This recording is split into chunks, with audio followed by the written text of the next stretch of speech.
Everybody. I wanted to come on here because I was reading this book this morning and I just had to talk about it. I am reading The Leader Who Had No Title by Robin Sharma. And for those of you guys who've read it, you'll agree with me, I think, that it's just mind blowing. I just can't even put the book down. So, in this new year, I've decided that as I read books, I'm going to study them. And you know what? I'm taking this from my awesome mentor, Adam Dawe, who really just inspires me every day. So, I want to shout out to him because he's one of the biggest reasons, um, why I'm connecting with my inner leadership more in this coming year. And so I want to read you an excerpt in this book so you understand where I'm coming from. Okay. So self leadership isn't about improving because there's really nothing wrong with you. It's more about remembering. Okay. Remembering your inner leader and then making your relationship with it stronger each day. Self leadership has so much to do with simply reconnecting to the person you once were, to your true nature, right?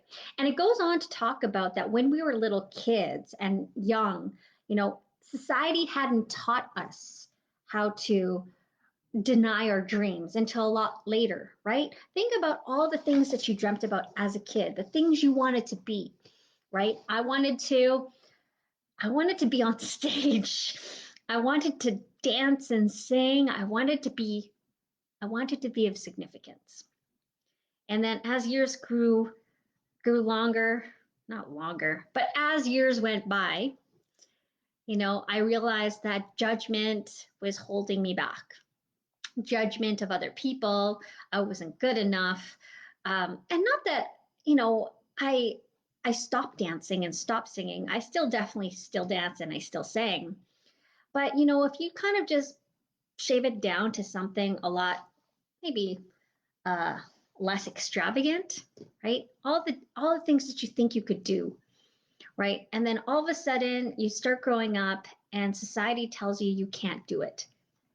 And then later on in life, you've kind of lost who that person was, right?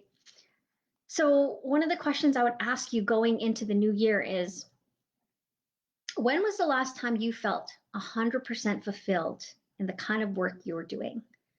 When was the last time you felt like you were making a difference to not just your family and whoever it is that you're supporting, but to the people that you affect every day, right? You may not even be in front of customers per se every day, but you have coworkers, right? You may be the kind of person who might be working on your own, but you're still helping somebody on the other side of the transaction. When was the last time your line of work made you feel good about yourself and made you feel like you're contributing outside of what we normally call our paycheck, right? Our paycheck, yes, pays the bills. I get it, right? We got to pay for the bills, right? But what's feeding the soul? It's not my bills, like not the money, right? The money's going to paying the bills. What's feeding my soul at the end of the day, right? You got to feed your soul. Now, it might come back to reconnecting. What made you happy?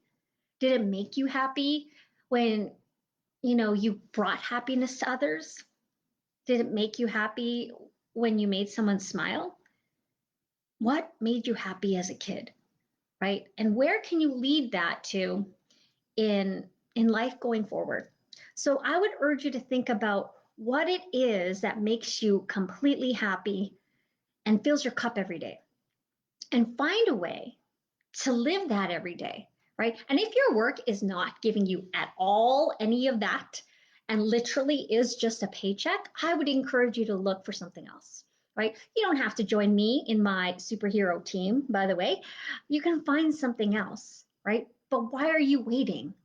Why are you waiting till the next year until you're starting to think about your goals again, right? We're going into a new year. And I know that some of you guys have probably felt in the last year this was your worst. I would encourage you to think about it as your best, right? This was the year for you to start looking at your priorities more deeply and really thinking about how you felt. And then changing that if it didn't make you feel good, right? Anyways, I hope you got value from that. I cannot wait to finish this book. I hope you guys pick up the book because I think it definitely teaches a bunch of lessons. Anyways, I got you all. Have an awesome day.